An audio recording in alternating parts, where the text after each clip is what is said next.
Como os irmãos sabem, nós estamos trabalhando com a exposição do Evangelho de Jesus segundo o testemunho de Mateus. E hoje nós chegamos ao capítulo 3. Por isso eu convido você a abrir a sua Bíblia no Evangelho de Jesus segundo o testemunho de Mateus, capítulo 3. E nós vamos ler do versículo 1 até o versículo 12.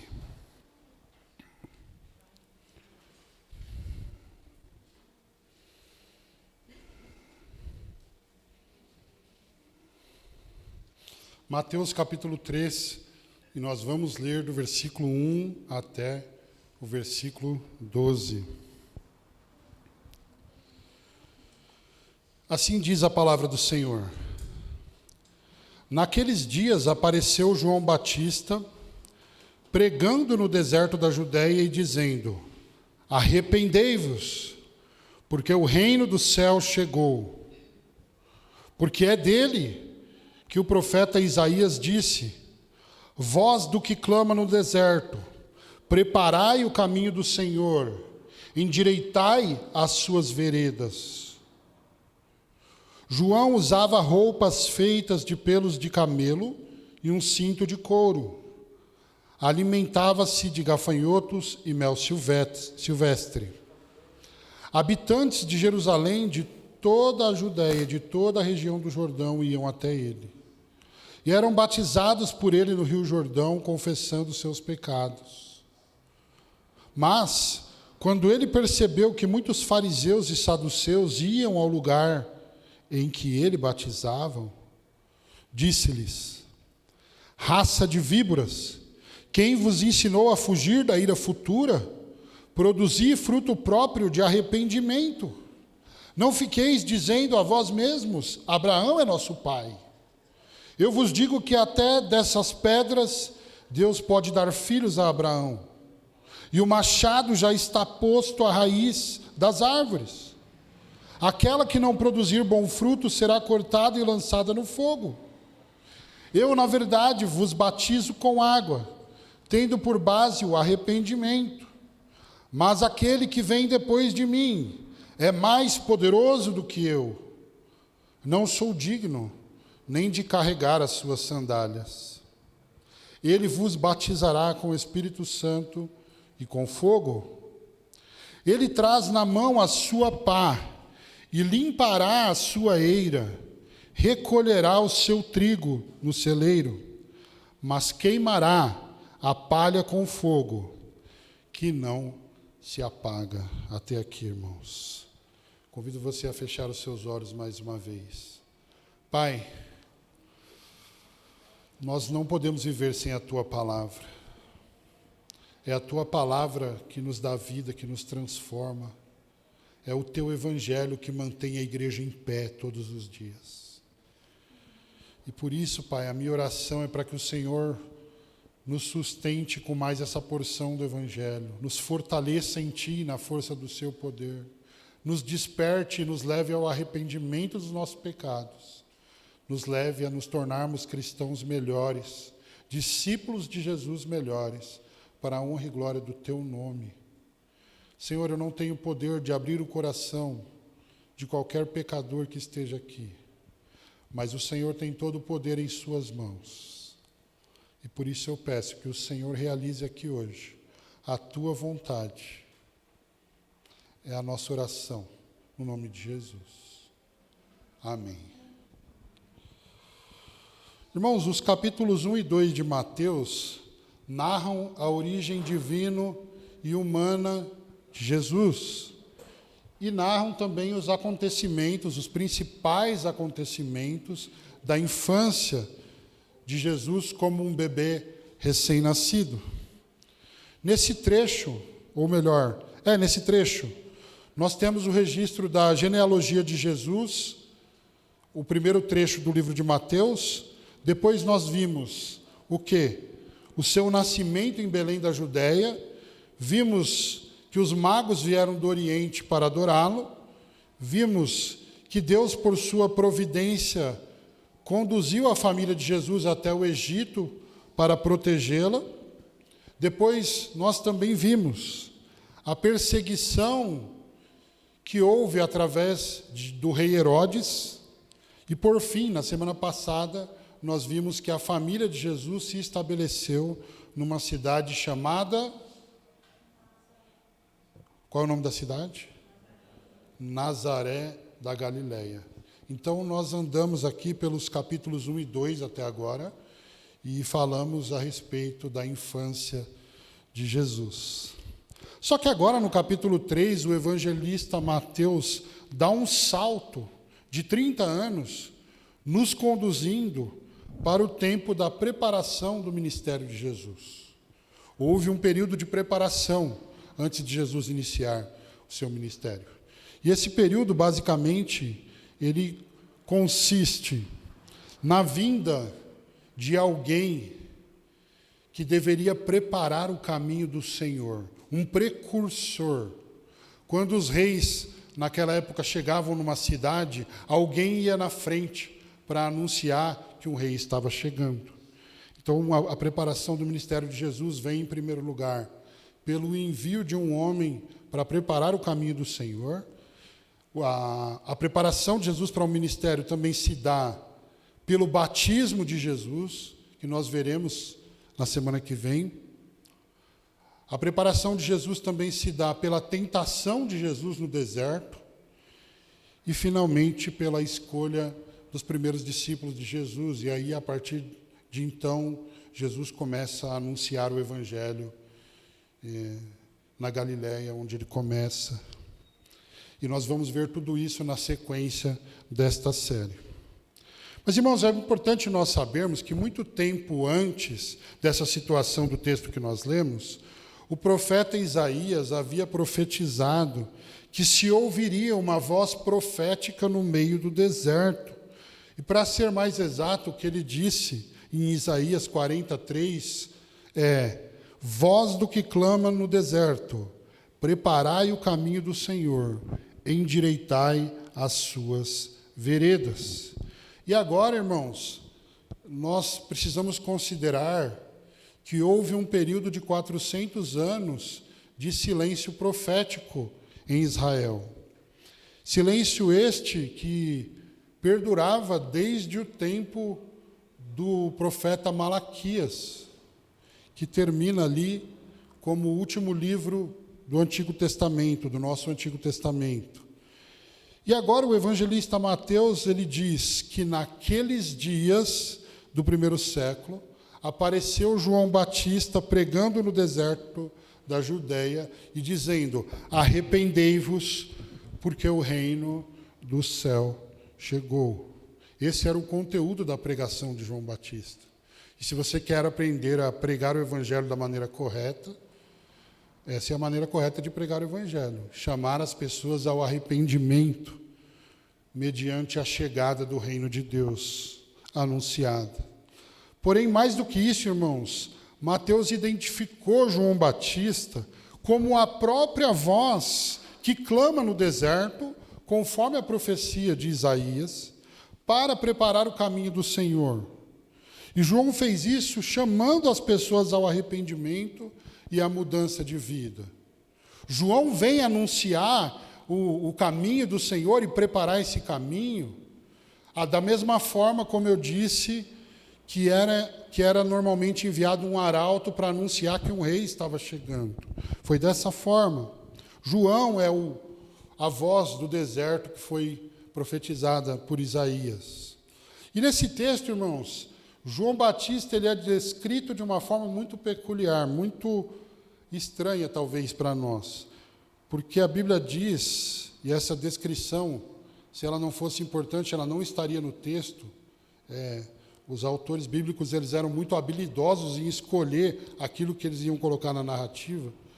Olha só, o texto diz que a vestimenta, a roupa de João Batista era feita de pele de camelo. E ele usava um cinto de couro na sua cintura, nos seus lombos, né? E ele se alimentava de gafanhotos e de mel silvestre. E, para nós entendermos o motivo de Mateus nos oferecer essa descrição, nós precisamos lembrar do que o anjo Gabriel disse para Zacarias, o pai de João Batista, em Lucas 1, 16 e 17. Ele disse o seguinte: ele converterá ao Senhor, seu Deus, muitos israelitas, irá adiante do Senhor no espírito e poder de Elias, para reconduzir o coração dos pais aos filhos e os rebeldes à prudência dos justos, a fim de construir um povo preparado para o Senhor. Irmãos, essa descrição de João, portanto, ela não é acidental, mas ela é muito parecida com a descrição que o Antigo Testamento faz a respeito do profeta Elias. Porque se você abrir a sua Bíblia em 2 Reis, capítulo 1, versículo 8, você vai perceber que Elias também se vestia com uma roupa de peles, de pelos, né, também. E Elias também usava um cinto de couro. Só o gafanhoto e o mel silvestre que a gente não vai encontrar na descrição de Elias. Mas, irmãos, de qualquer forma, João Batista aqui, então, ele é identificado com Elias, e Jesus também disse que ele era o Elias que haveria de vir. Aliás, se você abrir no livro de Malaquias, o último livro do Antigo Testamento, você vai ver que o Antigo Testamento encerra dizendo que haveria de vir um Elias. Aí Jesus diz que esse Elias é João Batista. É claro que a gente deve rejeitar essas interpretações de pessoas que dizem que isso foi uma reencarnação de Elias. Não foi. O que foi dito é que ele viria no poder e no espírito de Elias. Não é Elias que está vindo literalmente, não é o espírito do Elias que estava encarnado no corpo dele, né, quando ele estava vivendo, senão a gente cai numa heresia aqui, né? Mas, irmãos, João Batista ele não apareceu como um pregador célebre, ele não apareceu pregando no templo, ele não apareceu pregando nas sinagogas judaicas e nem no centro de Jerusalém. João Batista, ele apareceu pregando no deserto. O púlpito de João Batista ficava no meio do deserto. E se fosse talvez no mundo de hoje, em que as pessoas valorizam muito esse glamour, aquela produção do YouTube, com milhões de visualizações, com a aparência maravilhosa do pregador, né, a iluminação batendo, a fumaça, aquela coisa toda, as pessoas não dariam atenção nenhuma para João Batista, porque João Batista seria completamente fora do padrão daquilo que tem sido produzido nas igrejas. Até mesmo porque o que tem sido produzido nas igrejas, muitas vezes é muito mais artístico, é muito mais humano, é muito mais recursos humanos do que propriamente a palavra de Deus, infelizmente. As pessoas estão abandonando o Evangelho e pregando mentiras, e pregando aquilo que agrada os ouvidos da clientela. Então essas igrejas enchem, mas a gente nunca pode esquecer, olhando para esse texto, que depois de 400 anos de silêncio profético, apareceu esse pregador, esse profeta, não no templo de Jerusalém, não nas sinagogas, ele estava no deserto. Ele estava fora dos padrões daquilo que as pessoas esperavam. E certamente, se João Batista viesse hoje, nós facilmente o desprezaríamos, porque ele seria uma figura estranha para nós. Mas, irmãos, ali ele pregou a chegada do reino de Deus, e ele pregou o Evangelho, chamando as pessoas ao arrependimento, de forma que o texto bíblico vai dizer nos versículos 5 e 6, que os habitantes de Jerusalém, de toda a Judéia e de toda a região do Jordão iam até ele para serem batizados, confessando ali os seus pecados. E por essa razão, irmãos, com todas essas pessoas, essa multidão de pessoas indo para o deserto para ouvir João Batista, isso chamou a atenção da religião instituída de Israel. Então, nós vamos perceber nesse texto que dois grupos, que nós já falamos sobre eles aqui, os fariseus e os saduceus, eles foram até lá para sondar o que estava acontecendo. E é provável que eles foram para lá com alguns questionamentos na cabeça. Tipo, quem é esse homem? O que ele está pregando? Por que ele batiza pessoas? Quem deu autoridade para esse homem ensinar e batizar as pessoas. Mas então, irmãos, para surpresa daqueles homens religiosos, João Batista se dirigiu diretamente a eles. Ele não se amedrontou diante dos religiosos de Israel e nem diante da sua responsabilidade de pregar contra o pecado. E você sabe qual era o tema da pregação de João Batista? É o mesmo tema dessa mensagem hoje. O fruto do arrependimento. Foi sobre isso que João Batista pregou no deserto contra aqueles religiosos que estavam ali.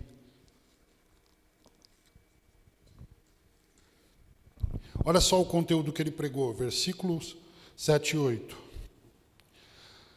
Mas quando ele percebeu que muitos fariseus e saduceus iam ao lugar em que ele batizava, disse-lhes, olha só, ele disse diretamente para eles, raça de víboras, quem vos ensinou a fugir da ira futura, produzi fruto próprio de arrependimento. Não fiqueis dizendo a vós mesmos, Abraão é nosso pai, porque eu vos digo que até dessas pedras Deus pode dar filhos a Abraão. Com isso, irmãos, João confrontou os pecados da falsa religião dos líderes de Israel, que pensavam que eles poderiam fugir da ira de Deus simplesmente por serem judeus, simplesmente por serem descendentes de Abraão, como se Deus salvasse por nacionalidade, ou por qualquer outro mérito humano que eles acreditavam que possuíam. Mas olha só, João chegou com muito carinho e começou a pregação chamando eles de raça de víboras. Porque, embora eles fossem extremamente religiosos, a vida deles era completamente infrutífera. E é por isso que João diz de forma veemente, vocês precisam produzir fruto de arrependimento. Essa é a pregação de João Batista no deserto. E você achando que já ouviu alguma palavra dura na sua vida? Alguém pregando para você já falou, raça de víbora. João Batista, ele se referiu dessa forma àqueles grupos. E então, seguindo, depois de chamá-los ao arrependimento e a uma nova vida, uma vida frutífera, João Batista traz um alerta vermelho para aqueles grupos religiosos. Uma indicação de situação de perigo extremo e iminente. Eu quero definir esse perigo de duas formas. Em primeiro lugar, João Batista define a falta de frutos como uma garantia de condenação. Só para fixação, João Batista define a falta de fruto como uma garantia de condenação. Porque se nós lermos os versículos 10 a 12, na verdade não vamos ler todos esses agora, mas só o 10, olha só. E o machado já está posto à raiz das árvores. Aquela que não produzir bom fruto será cortada e lançada no fogo. Percebe que ele está mostrando que a falta de frutos é um problema, que uma vida infrutífera não é algo que deve ser ignorado, não é algo normal. Em segundo lugar, ele recorda que em breve o Senhor viria e faria separação entre aquele que é verdadeiro e aquele que é falso. Versículos 11 e 12, agora sim. Eu, na verdade, vos batizo com água, tendo por base o arrependimento. Mas aquele que vem depois de mim é mais poderoso do que eu. Eu não sou digno nem de carregar as suas sandálias. Ele vos batizará com o Espírito Santo e com fogo. Ele traz na mão a sua pá e limpará a sua eira, recolherá o seu trigo no celeiro, mas queimará a palha como fogo que não se apaga. Irmãos, se o batismo de João, o precursor, era feito com água e para o arrependimento, o batismo de Jesus, o Cristo, ele seria um batismo com o Espírito Santo e com fogo. E eu acredito que a maior parte das pessoas entende esse texto da forma incorreta. Porque há uma distinção aqui entre o Espírito Santo e o fogo. Em primeiro lugar, com o Espírito Santo, implica que o Senhor selaria o seu povo, aqueles que lhe pertencem, com o Espírito Santo, como penhor e garantia da salvação destes. Essa promessa se cumpriu no Pentecostes, em Atos 2, quando o Espírito desceu e passou a habitar os discípulos. E desde então, todo convertido agora é uma morada do Espírito Santo. Nós, como batistas, acreditamos que o batismo como o Espírito Santo é o fato de Deus morar em nós pelo Espírito Santo. E não uma segunda bênção especial, privilégio de algumas pessoas. Não, nós não acreditamos nisso. Mas essa obra do Espírito Santo habitando na vida dos cristãos os tornaria frutíferos. Esse é o ponto. E o com o fogo? Ao contrário do que a maioria das pessoas entende, refere-se ao julgamento e à condenação eterna que o Senhor trará sobre aqueles que rejeitarem o convite do Evangelho, permanecendo inconversos e, consequentemente, infrutíferos. E se você ainda tem dúvida disso, é só você ler o versículo seguinte, que vai dizer: Ele traz na mão a sua pá, e ele limpará a sua eira, ele limpará o seu terreno como um agricultor. E olha a distinção aqui novamente. A salvação do seu povo. Ele recolherá o seu trigo no celeiro, e a condenação dos ímpios, mas queimará a palha com o fogo que não se apaga. Então o texto claramente aqui ele está falando a respeito da salvação do povo de Deus e a respeito da condenação dos ímpios, daqueles que não se arrependerem dos seus pecados.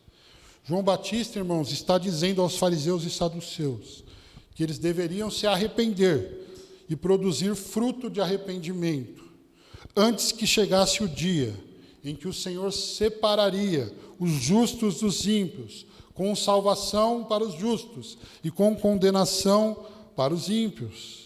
A preparação do caminho do Senhor, portanto, era o chamado pela pregação do Evangelho, à conversão, ao arrependimento, à santificação do povo, para a recepção da chegada do Messias, o grande Rei.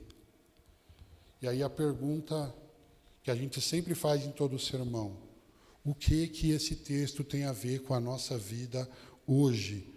Tudo. Porque o mesmo alerta desse texto serve para cada um de nós hoje. Porque haverá um dia em que o Senhor fará a separação entre o trigo e a palha. Haverá um dia em que o Senhor fará a separação entre os justos e os ímpios. Haverá um dia em que o Senhor fará a separação entre os filhos e os bastardos. Haverá um dia em que o Senhor fará a separação entre as ovelhas e os bodes. E se você continuar lendo a Bíblia, você vai encontrar muitas outras figuras. O Senhor fará a separação entre o joio e o trigo, entre os salvos e os não salvos, entre os que são e os que não são. Irmãos, todos aqueles que são trigo, e aqui é importante dizer isso, frisar isso, não são salvos pelos seus próprios méritos, mas única e exclusivamente pela graça de Deus concedida através da fé no sacrifício único e suficiente de Jesus Cristo. Os fariseus e saduceus estavam achando que eles estavam tranquilos, que eles estavam salvos por causa da religião deles, por causa do bem que eles praticavam. E se nós estamos pensando dessa forma assim hoje, nós também estamos errados, assim como eles estavam. Porque é somente a graça de Deus que pode nos levar até o céu. As nossas boas obras não têm esse poder. O não fazer mal a ninguém não tem esse poder. O fazer o bem sem olhar a quem não tem esse poder. Não são as nossas obras que nos levam para o céu. É a obra de Jesus Cristo que nos leva para o céu. Não é o que nós fazemos, mas é o que Cristo fez na cruz, por nós e em nosso lugar, que nos dá a certeza e a alegria da salvação. Mas, irmãos, ao mesmo tempo, todos aqueles que são palha serão condenados pela justiça de Deus por causa dos seus pecados, dos quais jamais se arrependeram. Ou que talvez pensam que se arrependeram, mas não se arrependeram de fato. E a pergunta que nós precisamos fazer a nós mesmos hoje é: como eu posso saber se eu sou trigo ou se eu sou palha? Como saber se no dia final eu irei para o celeiro celestial ou se eu serei queimado no fogo da ira divina?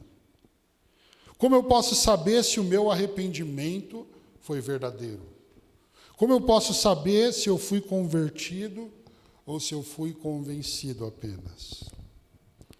A resposta da Bíblia e a resposta desse texto é: pelo fruto de arrependimento. A transformação de caráter produzida em nós pela obra do Espírito Santo na vida do crente, que nos torna cada vez mais semelhantes a Jesus, o modelo de discipulado e perfeição. Mas sabe qual é o problema, irmãos? Que muitas vezes, assim como os fariseus e saduceus, nós nos apegamos a falsas seguranças e nós pensamos que nós somos salvos.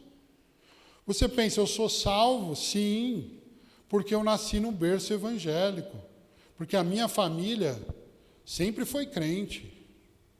Eu sou salvo porque eu estou uma vida toda frequentando a igreja. Sim, é claro que eu sou salvo porque eu confessei Cristo com a minha boca publicamente diante de todos. Eu fui lá na frente e fiz uma oração.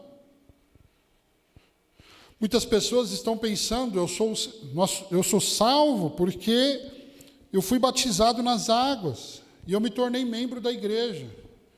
Como se tornar membro da igreja fosse uma garantia de salvação, mas não é. Muitas pessoas pensam que são salvas porque elas conhecem as principais doutrinas da Bíblia. E, já que a gente está num contexto mais reformado, tem muitos que pensam, eu conheço as doutrinas da graça. E aí pensa, então eu sou salvo. Não, você pode ir para o inferno muito bem com os seus 5 pontos e tudo que você tiver aí na sua bagagem teológica. Muitas pessoas pensam, olha, eu acho que eu sou salvo porque eu não bebo, eu não fumo e eu não falo palavrão. Muitas pessoas se apegam a condutas comportamentais diante dos homens e usam elas para dizer, eu sou salvo, porque eu me comporto bem na sociedade. Eu sou um bom vizinho, eu me considero um bom pai. Eu não sou perfeito, mas eu não sou o pior pai. Eu sou salvo porque eu ando com gente do bem, afinal de contas, não se diz? Diga-me com quem andas e te direi quem és. Então eu ando só com gente boa, eu sou salvo. Eu vou na igreja todo domingo, eu canto, eu oro, e então eu ouço a palavra e eu tomo a ceia, eu sou salvo. Eu tenho uma Bíblia na cabeceira da minha cama. E mesmo que ela esteja totalmente empoeirada, e mesmo que faça muito tempo que você não lê, talvez você olhe e fale, não, mas eu sou salvo, está aqui minha Bíblia, está aqui o livro dos livros.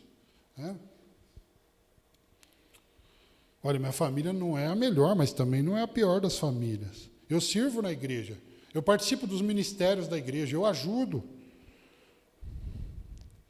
Meus irmãos, tudo isso é importante e possui o seu devido valor. Mas é perfeitamente possível que você preencha essa lista inteira, mas nunca tenha se convertido de fato. Tudo isso pode apenas esconder de você mesmo, nessa vida religiosa, meio que no automático, sabe? De que você ainda não foi salvo. Sabe por quê? Porque a grande pergunta, na verdade, é: a sua vida é frutífera? Quais são os frutos observáveis na sua vida? As perguntas que nós temos que fazer a nós mesmos são: nós temos crescido como discípulos de Jesus? Nós temos buscado a santificação e a maturidade cristã? O caráter de Cristo é evidente na nossa forma de pensar, agir e viver neste mundo? Você é ensinável ou não aceita ser confrontado por ninguém? O que mais consome o seu tempo? Você está remindo o tempo ou está desperdiçando? Por que 20 minutos de Bíblia e de oração por dia é muito, enquanto a gente maratona 4 temporadas de uma série seguidas? E por que ir para a igreja mais de uma vez na semana é muito, mas não é muito estar na academia todos os dias? Por acaso o nosso corpo é mais importante do que a nossa alma? Por acaso se tornar discípulo de Jesus é menos importante do que ter o corpo definido? Porque nós exercitamos o corpo, a mente, mas nós muitas vezes não exercitamos e não nos preocupamos em nada em exercitar a piedade cristã, como Paulo escreveu a Timóteo. Exercita-te na piedade.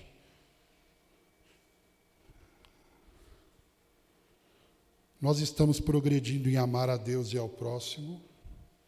Nós estamos progredindo em odiar o pecado e lutar com as nossas tentações todos os dias.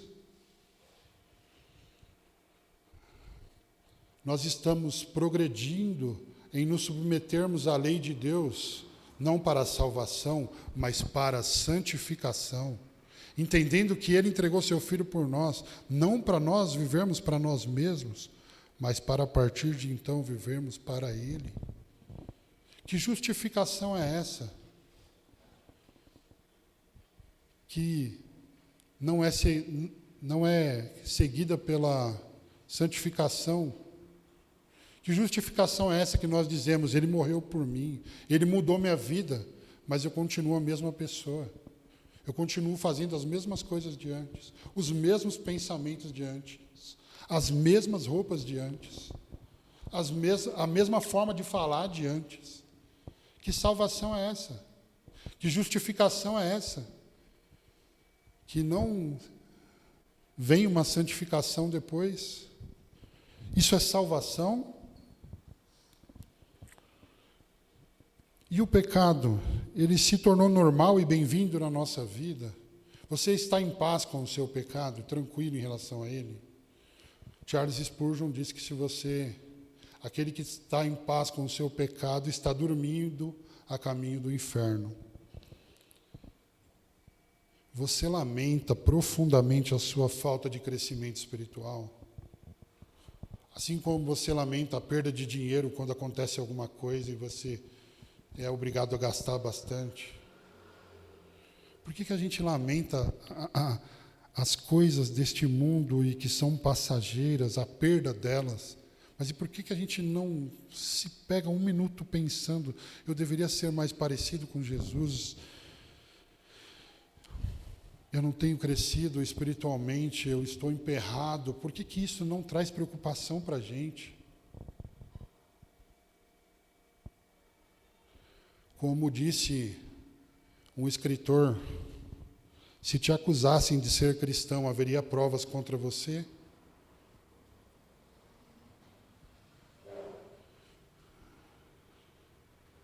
Pense em todas essas perguntas e entenda o que João Batista está dizendo aqui. Ei, para de falar que você confessa Jesus, para de falar que você se arrepende e começa a demonstrar fruto de arrependimento. Gente, o que mais tem nas igrejas são confissões. Confissões mentirosas, vazias e que não mudam nada na maneira da pessoa ser no seu dia a dia. É esse evangelho que a gente vai pregar para o mundo? Esse evangelho é insípido, porque ele é uma mensagem, mas ele não é uma realidade. O evangelho que a gente precisa pregar para este mundo, irmãos, é um evangelho que verdadeiramente nos transforma de dentro para fora.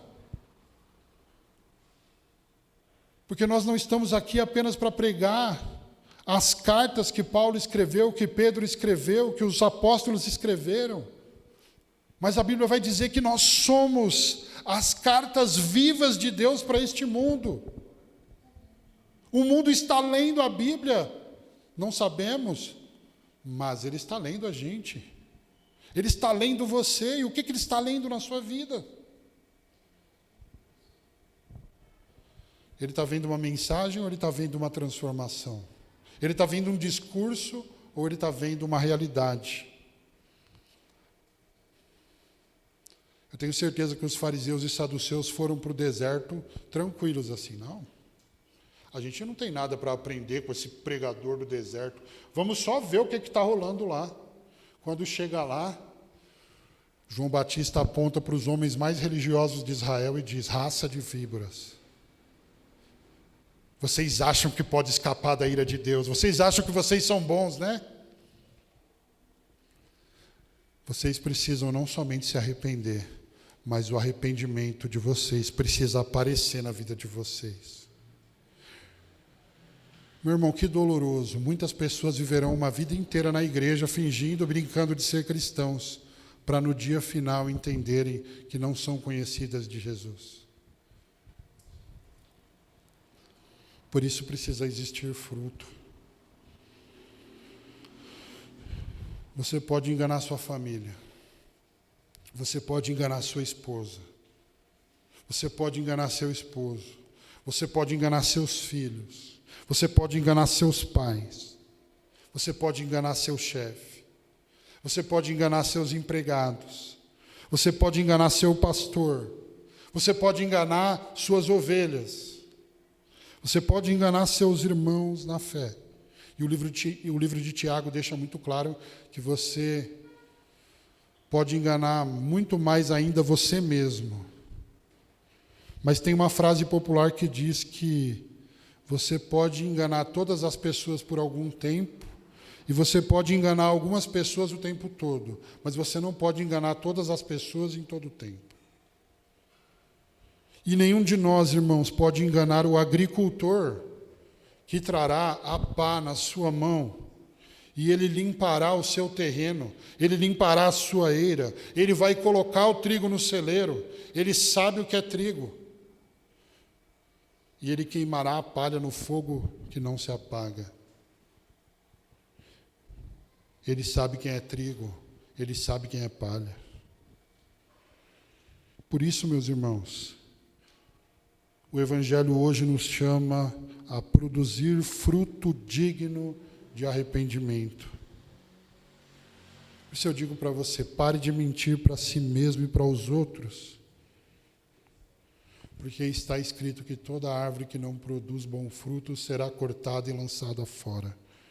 No Sermão do Monte, 7, 17 a 20 de Mateus, Jesus disse: toda árvore boa produz bons frutos, porém a árvore má produz frutos maus. Uma árvore boa não pode dar frutos maus, nem uma árvore má dar frutos bons. Toda árvore que não produz fruto bom é cortada e lançada no fogo. E olha só o que Jesus disse: portanto, vós os conhecereis pelos frutos. É assim que a gente conhece aqueles que são e aqueles que não são.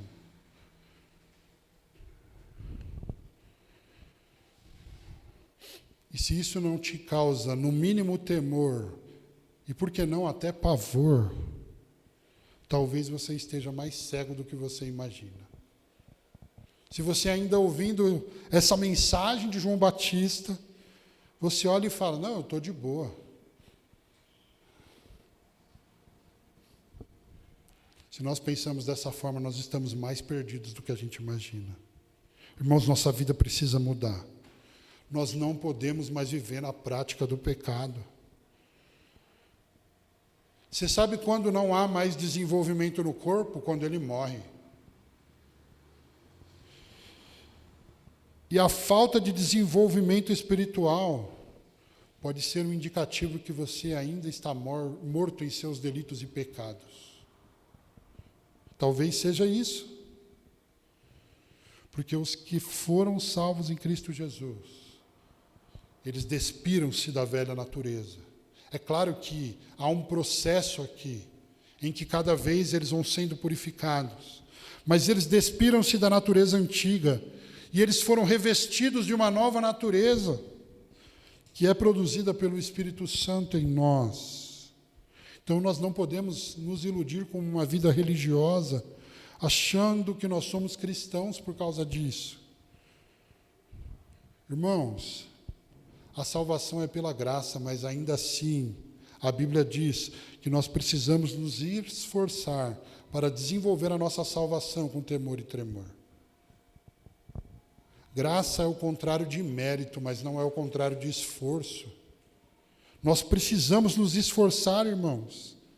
Essa graça que nós dizemos que nos justificou é a mesma graça que vai nos capacitar a nos santificarmos a cada dia, para nós crescermos como discípulos de Jesus, para nós nos aproximarmos mais das Escrituras, orarmos, congregarmos, vivermos em comunhão com os irmãos.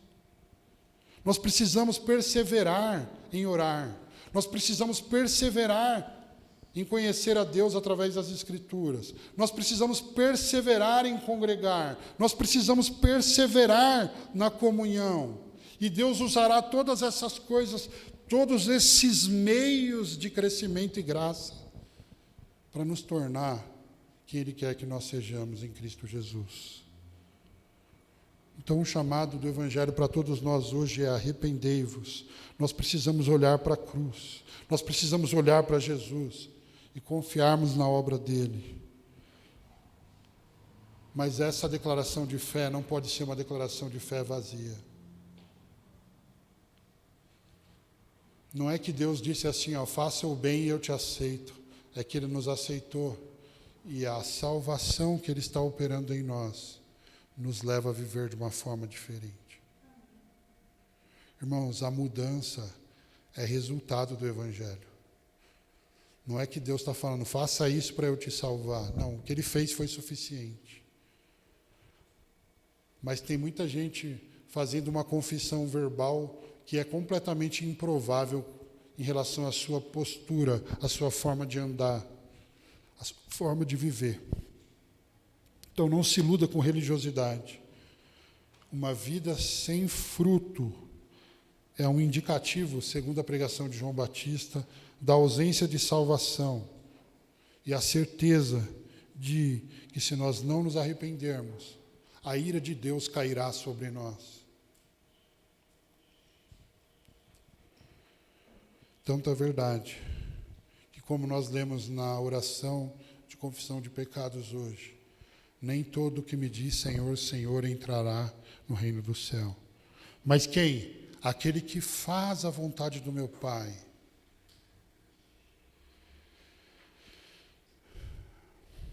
Que está no céu. Naquele dia, muitos me dirão, Senhor, Senhor, nós profetizamos em Teu nome, nós não expulsamos demônios, nós não operamos muitos milagres. E se você acredita que Jesus não mente, Ele diz que dirá a estes claramente, eu nunca vos conheci. Afastai-vos de mim, vós que praticais o mal. E no contexto dessa passagem a gente pode colocar assim, afastai-vos de mim, vocês que não têm fruto.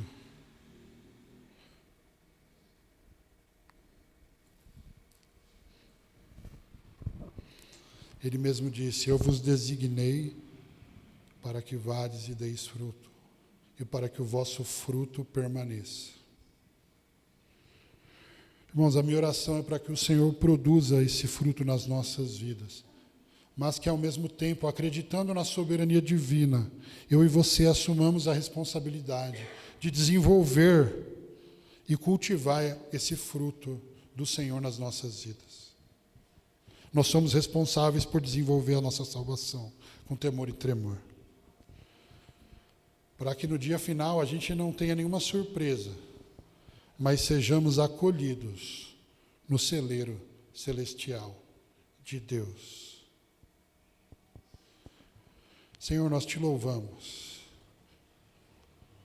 Te louvamos e te bendizemos, porque a salvação pertence ao Senhor.